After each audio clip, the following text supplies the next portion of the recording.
শুভ সকাল বন্ধুরা, নতুন একটা দিনে নতুন সকালে আপনাদের সকলকে স্বাগত জানাই আমার বঙ্গভূমা চ্যানেলে। আজ রবিবার সকাল 10টা, কিন্তু তাও আমি স্নান টান সেরে রান্নাঘরে না গিয়ে এই যে ঘরে বসে আছি। সানডে মানেই ফান্ডে বলি, শুধু তাই নয়, সানডে মানে হচ্ছে একটা লেজি ডে, কিচ্ছু করতে ইচ্ছা করছে না যেন। উঠেছি কিন্তু অনেক সকালবেলায়, আর আকাশে রোদ ঝলমল করছে আজ 6:30 থেকে। ইচ্ছা করলে কিন্তু কাচাকুচি করা যেত, দুদিন ধরে কাচছিলাম, বৃষ্টি পড়ছে কাচতে পারছি না। কিন্তু দেখো আজ সকাল থেকে যে ঝলমলে আকাশ, তবু কিন্তু আমার একদমই ইচ্ছা করছে না যে আমি একটু জামা কাপড় কাচি। ওই ঘরে পড়া কতগুলো ছিল সেইগুলোকেই কেচেছি, তোলা জামা কাপড় আর কাচিনি। আর যেন কোনো কাজেই মন লাগছে না। অ্যাকচুয়ালি একটু আপসেট আর কি। ও চলে গেল তো বঞ্চিটা, ও তোমরা তো দেখলেই আগের ব্লগে, ভোরবেলায় উঠে বেরিয়েছে, ওর 7:40 ট্রেন। এতক্ষণে অনেকটা দূর পৌঁছে গেছে, 10টা বেজে গেছে। তো ওই কই না, আসবে যাবে, পার্ট অফ লাইফ, এই হচ্ছে কথা। ওকে তো ওর কর্মজায়গায় যেতেই হবে, তো আমাকেও ফিরতে হবে আমার কাজের জায়গায়। বসে আছি কেন, বাজারে গেছে, আসুক। আজকে আবার মা ফরমাইশ করেছে, আগের দিনে যে ছোটো ইলিশগুলো, কাঁচা ইলিশ খেয়েছে, খুব টেস্টি। তো বলেছে ওই মাছ যদি পাস তাহলে নিয়ে আসবে। দেখি কি পায় আর কি নিয়ে আসে। তাহলে চলো আজকের দিনটাকে এখান থেকেই দারুণভাবে শুরু করি।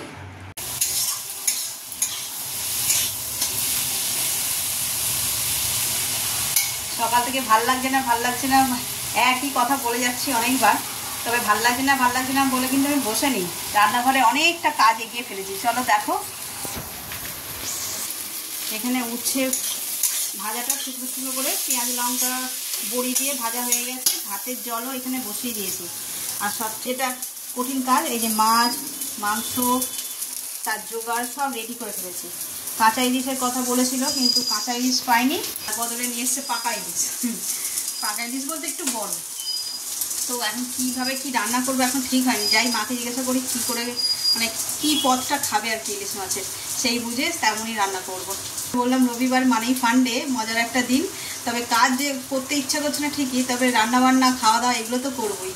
তো চলো সঙ্গে থাকো, আর আমিও চটপট করে হাত চালাই। ঘড়িতে 11টা বাজলো। চলো, এই দেখো এখানে মাছে নুন হলুদ মাখিয়ে নিয়েছি। চিকেন তো ধোয়াই ছিল, চিকেনে আলু ভাজা হয়ে গেছে, এখানে চিকেন বসিয়েও দিয়েছি। আর এদিকে তো মাছ ভাজা বসিয়েছি, আর মাছ থেকে আজকে বেশ তেল রয়েছে, মাছটা সুস্বাদু হবে। তাহলে চলো পেঁয়াজের মধ্যে মশলাটা দিয়ে দিই। আদা রসুন কাঁচা লঙ্কা টমেটো পেস্ট হলো না, ও থাক, কষতে কষতে নরম হয়ে যাবে।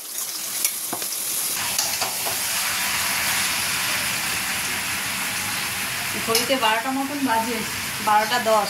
আর দেখতে দেখতে আমার অনেক রান্না হয়েও গেছে। আজ একটু বেশিই রান্না করছি। কী রান্না করছি সেটা যদিও এখন বলবো না। আর এখানে এই যে চিকেনটা কষা হচ্ছে, আর এখানে আমার মাছ ভাজা হয়ে গেছে, কড়াতে আরও ভাজছি। আর আজকে আমাদের পাড়াতে হচ্ছে খুঁটি পুজো, বেশ আনন্দ। কিন্তু এই মুহূর্তে আমি আর যেতে পারছি না, তাই আমি এর আগে কখনো যাইনি এখানে, আমরা তো নতুন এসেছি। তবে দেখছি মহিলারাও ইনভলভ আছে, এখানে একটা মহিলাদের গ্রুপও আছে, বেশ মজা করে। তো বলে গেছিলো বাড়িতে সবাইকেই, কিন্তু আর গিয়ে পৌঁছানো হয়নি। রবিবার দিনটা একটু রান্নাবান্নার চাপটা বেশি থাকে, সেই জন্য আর যায়নি।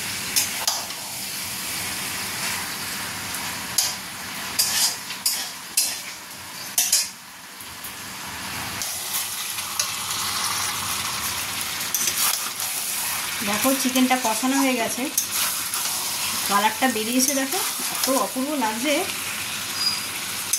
এখন ছোট ছিলাম তখন মা রান্না করলে এইরকম কষা হয়ে গেলেই বলতাম বাটি করে কষা দাও, খাবো। আমার ছেলেরাও ওইসব শখ নেই, সে অবশ্য ঘরে নেই যদিও। ও কি কালার এসছে, একটু কাশ্মীরি লাল লঙ্কার গুঁড়ো ব্যবহার করেছি তো, তাই এই কালার এসছে। আর সেই টেস্টও হয়েছে মনে হচ্ছে, গন্ধ তো খুব দারুণ ছেড়েছে। চলো, আর আমার রান্নাও শেষ। এদিকে হচ্ছে যে মাছের মাথা দিয়ে টক, আর এই হলো আমার রান্নাঘর, হুলুস তুলুস হয়ে আছে। সকাল থেকে এতগুলো রান্না হয়েছে তো, তাই একটু নোংরা। রান্না তো শেষ, চলো এবার এইগুলোকে গুছিয়ে নিয়ে একেবারে খাবার টেবিলে তোমাদের সঙ্গে দেখা হচ্ছে। এই বর্ষার দিনে জানলা খুললে দেখতে পাই বৃষ্টি, আর সোশ্যাল মিডিয়া খুললে কি দেখতে পাই? নতুন এক সৃষ্টি। কি ভাবছো কি সৃষ্টি? থাম্বনেল আর টাইটেল দেখে বুঝতেই পেরে গেছো, হ্যাঁ, ইলিশ উৎসব। ছোট যখন আমরা ছিলাম এই ইলিশ উৎসব সম্বন্ধে কোনো আইডিয়াই ছিল না। যত বড় হচ্ছি এই সোশ্যাল মিডিয়ার দরুন আমরা জানতে পারছি ইলিশ উৎসবটা কী। এতদিন তো শুনে এসেছি রয়্যাল বেঙ্গল টাইগারের জন্য সুন্দরবন বিখ্যাত, এখন তো শুনছি ইলিশ উৎসবের জন্য সুন্দরবন বিখ্যাত। না, সেই সুযোগ এখনও হয়ে ওঠেনি সুন্দরবনে গিয়ে ইলিশ উৎসব পালন করার। তো তাই ভাবলাম ঘরেই যদি এই উৎসব পালন করা যায় কেমন হয়। ঠিক যেমন ভাবা তেমন কাজ। সকালবেলা ভাই বাজার গিয়ে নিয়ে এসছে ঠিক এত বড় সাইজের একটা ইলিশ মাছ। সেটা দেখে ভাবলাম কী রান্না করা যায়, তাই দৌড়ে গেলাম মায়ের কাছে। মাকে গিয়ে জিজ্ঞাসা করলাম যে এটা দিয়ে কী রান্না করবো আজকে। মা বলল এমন কিছু রান্না করো যা খেলে আমাদের ভালো লাগে আর যা করলে তোমার ভালো লাগে। তাই মনে মনে ভাবলাম কি করা যায়। চট করে মাথায় একটা আইডিয়া আসলো, ইলিশ উৎসব করলে কেমন হয়। হ্যাঁ, আমরা কখনো যাইনি ইলিশ উৎসবে, তাই ভাবলাম ঘরে বসেই যদি এই আয়োজনটা করা যায়। যেমন ভাবা তেমন কাজ, চলো তোমাদের সঙ্গে শেয়ার করি। ইলিশ উৎসব বলে কথা, একা একা কি ইলিশ উৎসব হয়? তাই নিয়ে চলে এসেছি মাকে। আর এখানে সমস্ত খাবার খুব যত্ন করে সাজিয়ে খেতে দিয়েছিলাম মাকে। তাই মাকে জিজ্ঞাসা করছিলাম কেমন লাগছে ইলিশ উৎসব। মা তাই বলছে খুব মজা হয়েছে, খুব মজা লাগছে, এর আগে কখনো এমনটা হয়নি তো। তাই বলছিলাম চলো বন্ধুদের দেখিয়ে দিয়ে তোমায় খেতে দেবো। আর এই যে সুন্দর করে সাজিয়ে নিয়েছিলাম ইলিশ উৎসবের জন্য থালাটাকে। তো চলো তোমাদের দেখাই আজ কী কী রান্না করেছিলাম। এই হচ্ছে গরম গরম সাদা ভাত, সাথে নুন, লঙ্কা আর লেবু। বেগুন ভেজেছিলাম ইলিশ মাছ ভাজা তেল দিয়ে। আর এই হচ্ছে মাছ ভাজা মাছের তেল, আর সাথে রয়েছে ইলিশ মাছের লেজা দিয়ে ভর্তা, বেগুন দিয়ে পাতলা করে মাছের ঝোল, ইলিশ মাছের ঝোল, মাছের ঝাল আর কালো তেঁতুল দিয়ে ইলিশ মাছের মাথার টক। এই তো ছিল আজকের মেনু। তোমরা জানিও আর কি কি পদ থাকলে 16 কলা পূর্ণ হতো। আমার তো মনে হয় ইলিশ ভাপা আর ইলিশ পাতুরি হলেই হতো। আর আমি তাড়াহুড়ো করে ইলিশ মাছের মাথা দিয়ে কচুর শাকটা তো মাকে দিতেই ভুলে গিয়েছিলাম। তো চলো মা এবার খেয়ে নিক, খেয়ে বলো কোনটা কেমন হয়েছে। বাকিরাও অধীর আগ্রহে অপেক্ষা করছে, চলো সকলকে খেতে দিয়ে দিই। এই খেয়ে দিয়ে বসলাম, আর বাইরে আকাশ ভেঙে পড়ছে। খেতে বসেছি সকাল থেকে, তো বললাম যে একদম ঝাঁ চকচকে রোদ্দুর ঝলমল করছে। আর এখন যেই খেতে বসেছি তো দেখছি এরকম বৃষ্টি হচ্ছে, এমন বৃষ্টি হচ্ছে এদিকে আমাদের রাস্তায় জল জমে গেছে। চলে যাবে একটু পরে তাও।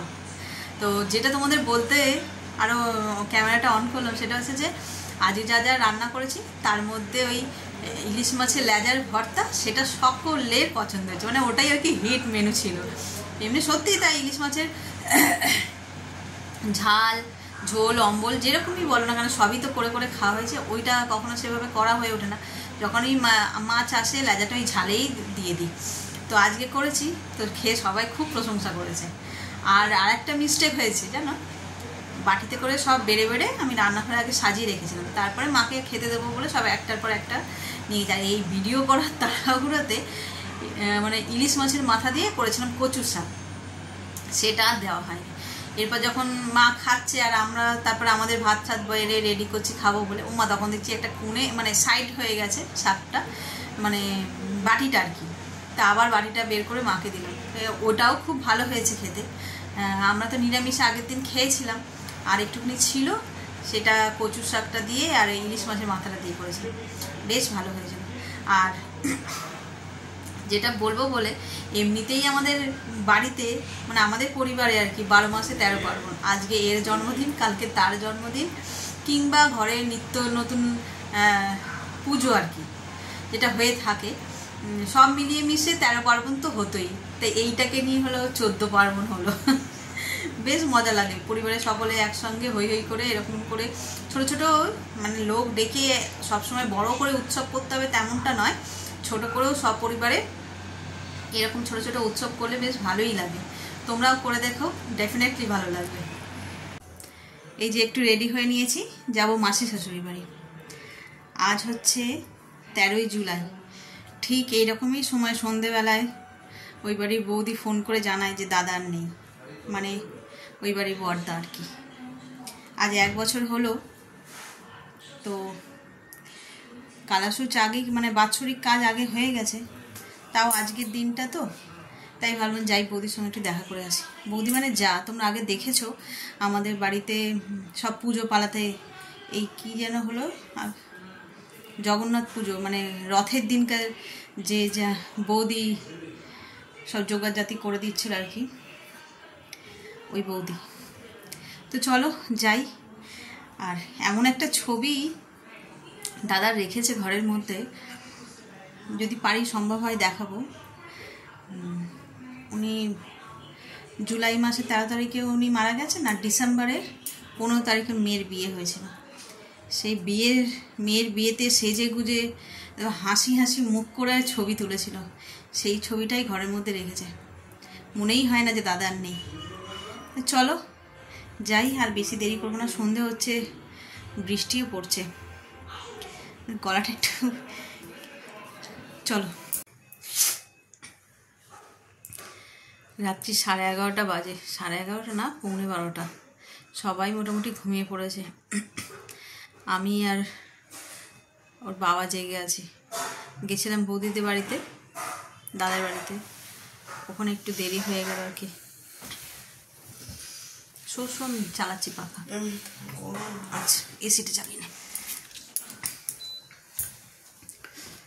এই ভিডিও করবো বলে একটু পাখাটা বন্ধ করেছে, তাতেই ঘুম ভেঙে গেছে। ছেলেও ঘুমিয়ে পড়েছে, ও খুব বাজে ক্লান্ত।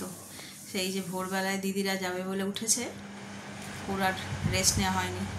ওরা বেরোলো, তারপরে খেলতে গেল, ওখান থেকে পড়তে গেল, এসে একটুখানি শুয়েছিল দুপুরবেলা। ওই একটু শুতে না শুতে আবার বিকেলবেলা বাংলা স্যারের কাছে পড়া ছিল, সেখানে গেল। ওই জন্য আজ তাড়াতাড়ি ঘুমিয়ে পড়েছে। তো যেটা বলছিলাম, গেছিলাম ওই দাদার বাড়িতে, সেখানে গিয়ে আর ব্লগ করাটা আমার ঠিক লাগেনি, তাই আমি করিনি। পরিবেশটা ব্লগ করার মতন ছিল না। তো যাক গেলাম, একটু মালা ঠালা পরালাম। মাসি শাশুড়ি ছিলেন, তো আমাকে দেখে হাউ মাউ করে কান্না শুরু করে দিল। তারপরে ওই দাদার মেয়ে জামাই সবাই এসেছিলো। জামাইটার আবার মায়ের হাঁটু অপারেশন হয়েছে, সেই নিয়ে ওরা একটুখানি ব্যস্ততার মধ্যেই রয়েছে। তাও এক জায়গায় যা হলে, মানে জোড়ো হলে যা হয়, ওরা এত গল্প গুজব, মানে সে মনে হয় না যে আমরা ওর কাকিমা হই বা ও আমাদের ভাসুরজি হয়। সেই বসলে এত গল্প শুরু হয়। ও যেরকম তো ছিল, এখন জামাইটাও তেমন হয়েছে। একসঙ্গে মিলে সব গল্প গুজব করা, ওই সুখ দুঃখের কথা আর কি। দাদাকে নিয়ে কিছু কথা হলো, এই করে বেশ অনেকদিন পর গেছে তো, ঘন্টা 2-3 ওখানে কাটিয়ে আসলাম। তারপরে এসে আর ব্লগ করা নেই। মাকে বলছিলাম, মাসি কান্নাকাটি করছিল, ওই নিয়েই আর কি মায়ের কাছে বসলাম খানিকক্ষণ। তারপরে ও সব খাওয়া দাওয়া করলো, এই আমি খেয়ে দিয়ে, আমি আর ওর বাবা খেয়ে দিয়ে উঠলাম। এবার একটু বিছনা টিছনা রেডি করে এবার শুয়ে পড়ি, আর যেন ভালো লাগে না। আমিও তো সেই সকালে উঠেছি, দুপুরবেলা এডিটিং করছিলাম বলে আমারও ঘুম হয়নি।